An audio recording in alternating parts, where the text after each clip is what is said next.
है उत्तराखंड प्राइम। आपके साथ मैं हूं राजीव ढोंडियाल। केदारनाथ धाम में सीजन की दूसरी बर्फबारी होने से धाम में ठंड काफी बढ़ गई है। धाम में हो रही बर्फबारी से यात्रियों की मुसीबतें जरूर बढ़ी हैं, लेकिन चेहरे पर मुस्कान है। और इन परेशानियों ने, जितनी भी परेशानियां उनको पहुंचने तक में होती है, उसके बाद से जो तस्वीर, जो दृश्य उनके आंखों के सामने अब है, उससे बेहद खुश। पहले ही धाम में यात्रियों की संख्या बढ़ने के कारण वहां पर व्यवस्थाओं का अभाव था। ऊपर से अब बर्फबारी की वजह से यात्रियों को ठंड में ठिठुरने के लिए मजबूर होना पड़ रहा है और उनके लिए अलाव तक की हालांकि व्यवस्था वहां पर नहीं की गई है। तीर्थयात्री किसी भी तरह धाम में रात काटने को मजबूर है। वहीं केदारनाथ पहुंचने वाले श्रद्धालुओं की संख्या 1 लाख पार हो चुकी है। ऐसे में अगले साल तक के लिए यात्रा को शुभ माना जा रहा है। ये केदारनाथ धाम की तस्वीरें जब बर्फबारी हो रही थी उस वक्त ये तस्वीरें, और अब तो सफेद चादर में लिपटी हुई ये पूरी की पूरी धरा, ये पूरी की पूरी भूमि दिखाई दे रही है और जिसकी भी नजर पड़ रही है वो गदगद, क्योंकि चांदीनुमा जो बर्फ है वो बिल्कुल घेरे हुए बाबा केदार की इस भूमि को, बाबा केदार के इस मंदिर को। मनोरम दृश्य जो भी वहां पर पहुंच रहा है। परेशानियां हैं उसमें, जो प्रशासनिक अव्यवस्थाएं हैं उनकी वजह से परेशानियां हैं, पैदल यात्रियों को जाने में परेशानियां हैं, लेकिन जो वहां पर पहुंच पा रहा है, पहुंचने के बाद जो अनुभूति हो रही है वो दिव्य है, वो अलौकिक है, वो अद्भुत है। तो बर्फबारी के बाद से श्रद्धालुओं के चेहरे खिल गए हैं और आंकड़े ये बता रहे हैं, ये तस्दीक कर रहे हैं कि कोरोना का संक्रमण भी आस्था को कमजोर नहीं कर पाया। जैसे ही अनलॉक हुआ पूरा का पूरा देश, केदारनाथ धाम में पहुंचने लगे लोग और अब बर्फबारी हुई सीजन की दूसरी, उसके बाद भी आंकड़ा बढ़ता चला जा रहा है। केदारनाथ धाम के कपाट बंद होने वाले हैं, लेकिन उससे पहले ही श्रद्धालु पहुंचना चाहते हैं। हमारे उत्तराखंड ब्यूरो चीफ अजीत राठी और ज़्यादा जानकारी के साथ जुड़ गए हैं। अजीत, जो आंकड़ा है वो ये दर्शा रहा है कि शायद थोड़ा और वक्त मिल जाता तो शायद ये आंकड़ा और ज़्यादा होता है। उत्तराखंड के लिए भी बहुत अच्छा, और शीतकाल प्रवास के लिए जब बंद होंगे कपाट उससे पहले भी और संख्या बढ़ सकती है। हाँ, देखिए राजीव, ये चूंकि जैसे कपाट बंद होने की तिथि सामने आई थी, चूंकि वो पहले से ही घोषित होती है, तो हम हमेशा की बात ये है, हर साल जब भी केदारनाथ यात्रा या चारधाम यात्रा होती है, कपाट बंद होने से पहले श्रद्धालुओं की भीड़ बढ़ना शुरू हो जाती है। क्योंकि अभी तक तो कोविड-19 का इम्पैक्ट था, तो लोग थोड़ा बहुत कम आ रहे थे और कम आने की वजह से जैसी चीजें स्मूथ होनी शुरू हुई और इधर मौसम बहुत साफ हुआ, थोड़ी बर्फबारी और ये सब चीजें हुई, तो ये सब लोगों को आकर्षित करती है और श्रद्धालु इस समय बड़ी संख्या में यहाँ आ रहे हैं। पहले ये था कि 3000 लोग केदारनाथ के एक दिन में दर्शन करेंगे, लेकिन अब इससे कहीं ज्यादा संख्या केदारनाथ पहुंच जा रही है और बड़ी संख्या श्रद्धालुओं की हर रोज दर्शन कर रही है। जी राजीव, संख्या बिल्कुल अजीत बढ़ रही है, लेकिन एक सवाल यहाँ पर यह है कि लोग खुश हैं क्योंकि बर्फबारी है, लेकिन वहाँ पर अव्यवस्थाएं हैं। तो क्या किसी तरह के विशेष निर्देश दिए गए हैं कि अलाव की व्यवस्था जगह जगह पर हो, क्योंकि ये सब देखने को नहीं मिल रहा है। ठिठुरन जितनी बढ़ रही है उतनी व्यवस्थाएं नहीं बढ़ रही। राजीव, देखिए, ये चूंकि बर्फबारी पिछले 2 दिन से शुरू हुई है। एक दिन 7-8 दिन पहले थोड़ी हल्की बर्फबारी थी, उसके बाद मौसम खुल गया था, लेकिन अब 2 दिन से चल रही है। तो अब चूंकि देखना ये पड़ेगा कि अभी प्रशासन क्या स्टैंड लेता है, क्या व्यवस्था करता है। तो अब इस पर थोड़ा निगरानी रखने की जरूरत रहेगी, जो हमारी टीम रख रही है, और हम उसको भी गंगा के दर्शकों को दिखाएंगे।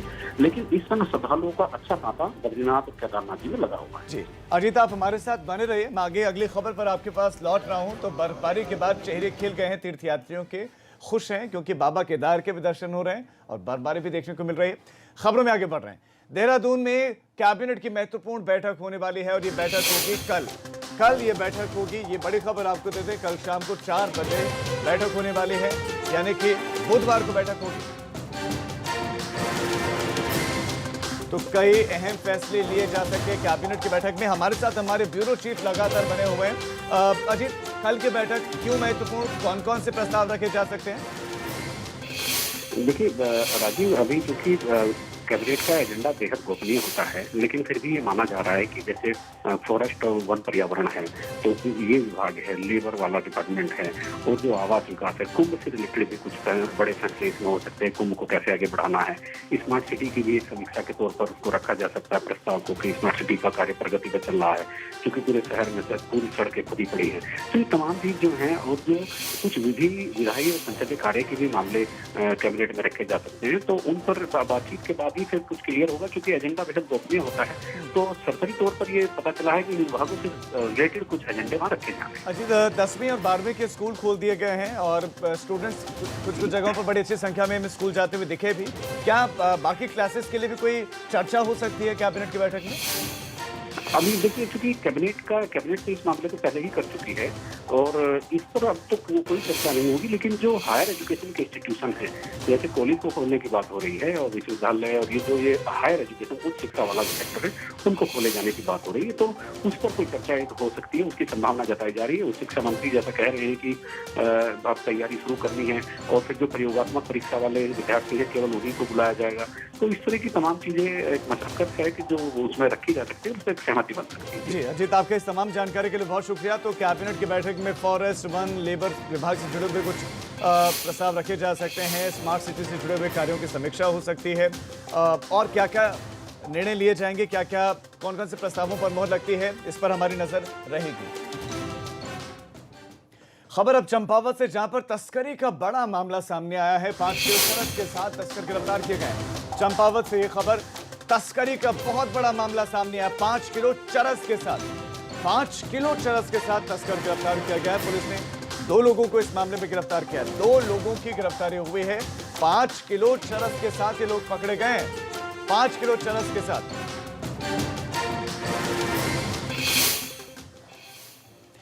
यमुनोत्री धाम के कपाट बंद होने को अब महज 13 दिन का वक्त बचा है। यात्रा के आखिरी समय में भी श्रद्धालुओं में उत्साह खासा देखने को मिल रहा है। उत्साह उनका बढ़ता जा रहा है। कोरोना महामारी की वजह से इस बार यात्रा देर से शुरू हुई थी, इसीलिए कपाट खुलने के शुरुआत के दिनों में यात्रा बंद रही थी। मगर अब यात्रा फिर से अपने चरम पर है। श्रद्धालु बड़ी संख्या में पहुंच रहे हैं। 16 नवंबर को यमुनोत्री धाम के कपाट बंद होंगे और अब महज 15 दिनों का ही वक्त बाकी है। इसके बाद 6 महीने तक के लिए मां यमुनोत्री के जो दर्शन है उनके शीतकालीन प्रवास पर ही हो सकेंगे। यमुनोत्री धाम के कपाट शीतकाल के लिए पूरे 6 महीने के लिए बंद कर दिए जाएंगे। और मैं ये भी गुजारिश करूंगा उत्तराखंड की आवाम से कि अगर आपको महाराष्ट्र जाना है तो जो सेवा हम यहाँ दे रहे हैं, अतिथि देवो भव की परंपरा निभा रहे हैं, वही हमको प्यार, स्नेह और आपके यहाँ भी मिला है। कई सालों से मैं जाता हूँ, पुणे जाता हूँ, मार्केटिंग के लिए जाता हूँ, आपसे मिलने जाता हूँ, तो बहुत स्नेह और प्रेम मिलता है। जय महाराष्ट्र, जय उत्तराखंड। बहुत डर था कि हमारा इस साल का दर्शन होता है या नहीं, मगर देवी माता पे श्रद्धा रख के हम कोरोना को भूल के और मास्क का और जो सैनिटाइजर, डिस्टेंसिंग, सोशल डिस्टेंसिंग, ये सब मेंटेन करके जाने का पूर्ण निश्चय किया। और हमारा पहला 1 धाम हो गया और 3 धाम है वो आगे हम करते ही रहेगा। और इस खबर पर नितिन चौहान हमारे संवाददाता ज्यादा जानकारी देंगे। नितिन, हमने केदारनाथ धाम में देखा, हमने बद्रीनाथ धाम में देखा कि श्रद्धालु बड़ी संख्या में पहुंच रहे हैं। यमुनोत्री धाम में क्या कोई आंकड़ा प्रशासन की तरफ से जारी किया गया कि अब तक कितने श्रद्धालुओं ने दर्शन किए हैं? देखिए राजीव जी, अगर हम इस बार की यमुनोत्री धाम की यात्रा को अगर देखें तो अभी महज केवल 13 दिन कपाट बंद होने को बचा है। और अब तक अगर हम बात करें तो पिछले 2 महीने में 6,681 जो श्रद्धालु हैं वो यमुनोत्री धाम में पहुंचकर मां यमुना के दर्शन कर चुके हैं। क्योंकि राजीव, अभी पिछले दिनों जिस समय यात्रा को हरी झंडी दे दी गई थी, इसके बाद यमुनोत्री धाम की यात्रा या पैदल पड़ाव हो या फिर सड़क मार्ग हो, लगातार बाधित होते आ रहा था। और पिछले 15 से 20 दिनों में हमने देखा कि अब पूरी तरीके से यमुनोत्री धाम की यात्रा को बाधित कर दिया, प्रभावित कर दिया, बंद कर दिया गया। अब की अगर हम बात करें तो रोजाना 150 से 180 श्रद्धालु यमुनोत्री धाम में पहुंच रहे हैं। और अंतिम क्षणों में जो श्रद्धालु है उन पर उत्सुकता दिख रही है मां यमुना के प्रति एक दर्शन करने की। इसके साथ साथ जो नेचुरल ब्यूटी है उसका भी वो आनंद ले रहे हैं। आसपास की जो पहाड़ियां हैं वो देख रहे हैं श्रद्धालु। तो कहीं ना कहीं उत्सुकता जो है श्रद्धालुओं की बढ़ रही है। राजीव, इसमें अगर हम दूसरा पहलू ये भी देखें कि जिस तरीके से यात्रियों की उत्सुकता दिख रही है, उसमें जो होटल व्यवसाय है या फिर स्थानीय जो रोजगार पा रहे हैं, खासकर जो यात्रा पे डिपेंड रहते हैं, वो भी कहीं ना कहीं खुश हो रहे हैं। और ये जो अंतिम क्षणों की जो यात्रा में जो बढ़ावा है, ये एक संकेत बड़ा अच्छा हो सकता है कि अगले बार जब यात्रा एक बार फिर जब कपाट खुलेंगे तो बहुत अच्छी यात्रा हो सकती है। राजीव जी, नितिन, आपका इस तमाम जानकारी के लिए बहुत शुक्रिया। तो 16 नवंबर को आपको बता दें कि यमुनोत्री धाम के कपाट बंद हो रहे हैं, तो उससे पहले आपके पास वक्त है, आप मां यमुना के दर्शन कर सकते हैं। मां यमुना का ये मंदिर और 6 महीने के लिए ही ये खुलता है। और उसके बाद शीतकाल के दरमियान, क्योंकि यहाँ पर बहुत बर्फ पड़ जाती है, तो ऐसे में शीतकालीन प्रवास मां यमुनोत्री का कहीं और पर होता है, खरसाली में होता है, और यही वजह है कि शीतकाल के लिए कपाट यमुनोत्री धाम के बंद कर दिए जाते हैं। बद्रीनाथ धाम में इस यात्रा सीजन में यात्रियों की संख्या 1,05,000 के पार हो गई है। धाम में लगातार श्रद्धालुओं के आने का सिलसिला जारी है। लॉकडाउन में मिली छूट और बरसात खत्म होते ही बड़ी संख्या में यात्री बद्रीनाथ धाम दर्शनों के लिए पहुंचने लगे। पिछले कुछ दिनों से हर दिन जो है करीब 3,000 से ज्यादा श्रद्धालु पहुंच रहे हैं। तो हर दिन 3,000 से ज्यादा श्रद्धालु बद्री विशाल के दर्शनों के लिए पहुंच रहे हैं। अब यात्रियों की संख्या में और उछाल आया है। बद्रीनाथ धाम के कपाट 19 नवंबर को बंद होंगे। उम्मीद जताई जा रही है कि तब तक ये संख्या और बढ़ जाएगी। अभी 3,000 के करीब श्रद्धालु पहुंच रहे हैं और 19 तारीख को जब कपाट बंद होंगे उससे पहले इस आंकड़े में और इजाफा हो सकता है।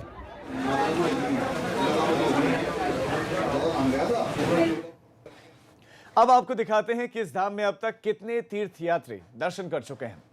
तो 4 धाम में यात्रा का ये अपडेट आपके सामने अब है। गंगोत्री धाम में अब तक 20,781 यात्री पहुंचे हैं।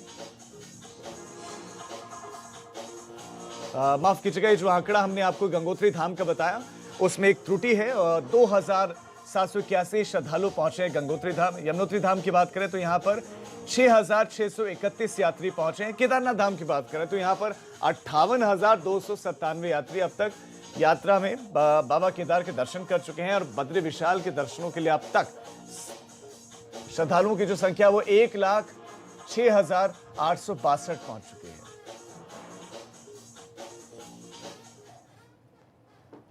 पिथौरागढ़ में मॉनसून सीजन के दौरान आई आपदा को 3 महीने बीत चुके हैं, मगर अभी तक आपदा पीड़ित लोगों की किसी ने सुध नहीं ली। बांसबगड़ के लोग आज भी मुश्किल हालात में जिंदगी गुजार रहे हैं। आलम यह है कि कई मकानों के आसपास जमीन धंस गई, मगर प्रशासन इनकी सुध नहीं ले रहा है। लोगों का कहना है कि आपदा के बाद से अब तक यहाँ पर कोई आया ही नहीं। तो एक नीचे वाले मकान में कलम दिए गए हैं प्रशासन द्वारा और ज्यादा आश्वासन दिया हुआ है कि यहाँ पर दीवार लगेगी और तटबंधन लगेगा, जो बहुत ज़रूरी है क्योंकि यहाँ पर हर साल ही खतरा बढ़ते जा रहा है। और जो इस बार आपदा आई थी वो तो कुछ ज़्यादा ही उसने अपना रौद्र रूप दिखाया, जिससे कि जहाँ हमें उम्मीद भी नहीं थी उस साइड को सारा जो ये नाले का मुंह था और पूरा नदी इस तरफ मुड़ गई और जो मेन रास्ता है ये घूटी जाने वाला ये सारा बह गया। खटीमा के सिद्धार्थगंज में ट्रैक्टर ट्रॉली ने एक साइकिल सवार को टक्कर मार दी और उस हादसे में बाइक सवार की मौत हो गई। पुलिस ने शव का पंचनामा भरकर शव को पोस्टमार्टम के लिए भेज दिया। वहीं ट्रैक्टर चालक मौके से फरार हो गया। तो जबरदस्त टक्कर हुई और हादसे के बाद से ट्रैक्टर चालक फरार हो गया। ट्रैक्टर और ट्रॉली में टक्कर के बाद ये हादसा हुआ और हादसे के बाद से ट्रैक्टर चालक फरार है। एक साइकिल सवार कोई टक्कर मारी।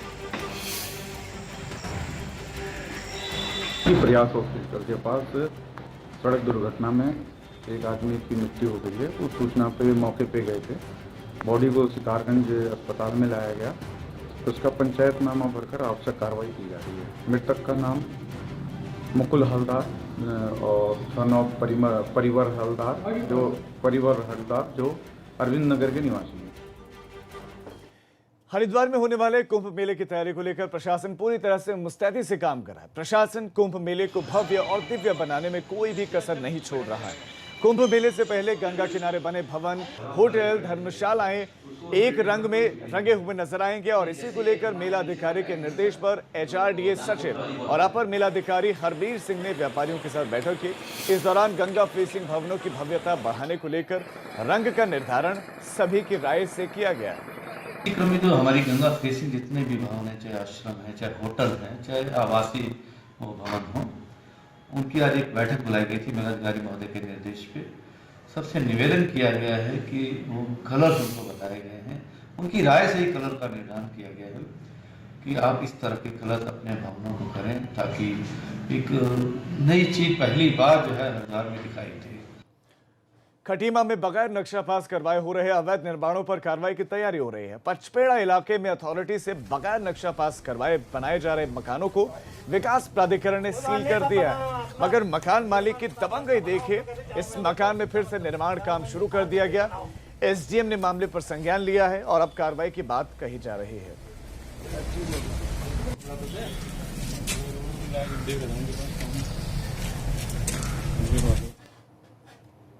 कोटद्वार में गुलदार की दहशत है और इसी से गुस्साए लोगों ने ब्लॉक मुख्यालय पर प्रदर्शन किया। ग्रामीणों की मांग है कि गुलदार को आदमखोर घोषित किया जाए, साथ ही पीड़ित परिवार को 10 लाख रुपए मुआवजा देने और पीड़ित परिवार के एक सदस्य को नौकरी देने की मांग भी लोग कर रहे हैं। पूरा आतंक मचाया हुआ है नैनी डांडा में और इसलिए लोगों को सड़कों पर आना पड़ा है। और आपने देखा कि एक व्यक्ति धीरज सिंह जो निर्दोष व्यक्ति उनकी हत्या हुई है, इसके खिलाफ आवाज़ उठाने के लिए सारे लोग इकट्ठे हो रखे हैं। और भाई मनोज और हमारे दूसरे साथी सारे लोग नौजवान आज नाराज़ है। हमारा कहना है कि परिवार को एक नौकरी मिलनी चाहिए और इसके अलावा उनको उचित मुआवजा मिलना चाहिए। इसकी पूरा लक्सर में ई डिस्ट्रिक्ट सेवा पिछले एक हफ्ते से बंद पड़ी है, जिसके कारण लोगों को परेशानियों का सामना करना पड़ा है। लोगों को प्रमाण पत्र बनवाने के लिए कई चक्कर लगाने पड़ रहे हैं, लेकिन उसके बाद भी प्रमाण पत्र बन नहीं पा रहा। स्थायी प्रमाण पत्र हो, जाति प्रमाण पत्र हो या कोई अन्य प्रमाण पत्र हो, कुछ नहीं बन पा रहा है। सरकारी दफ्तरों में बैठे आला अफसर इस ओर ध्यान नहीं दे पा रहे हैं। तो लोगों के जो भी सर्टिफिकेट्स बन रहे हैं वो विदाउट एनी डिले उसको इशू किया जा रहा है। तो कभी कभी कनेक्टिविटी प्रॉब्लम रहती है, बट अगर कहीं पे अर्जेंसी है लोगों को, किसी को एग्ज़ाम के पॉइंट ऑफ व्यू, तो उनको कभी कभी मैनुअली भी जारी किए जाते हैं। बट यह है कि थोड़ा सा प्रॉब्लम आई थी 2-3 दिन में बीच में, बट यह है कि वार्ता करके उसको ठीक करवाया जा रहा है। रुद्रप्रयाग में एक वाहन चालक की बेटी ने नाम रोशन कर दिया है। वाहन चालक की बेटी वैज्ञानिक बन गई, जिससे उसके परिवार के साथ लोगों में भी खुशी की लहर है। टैक्सी यूनियन से जुड़े हुए लोगों ने रीना का फूल मालाओं से स्वागत किया। रीना कंडारी का चयन DRDO के लिए हुआ है।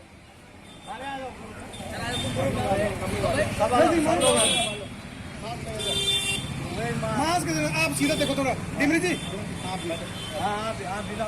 तो देवभूमि की बेटी ने कमाल किया है, नाम रोशन किया है। वाहन चालक की बेटी है और DRDO में रानी का सिलेक्शन हुआ है और उसके बाद से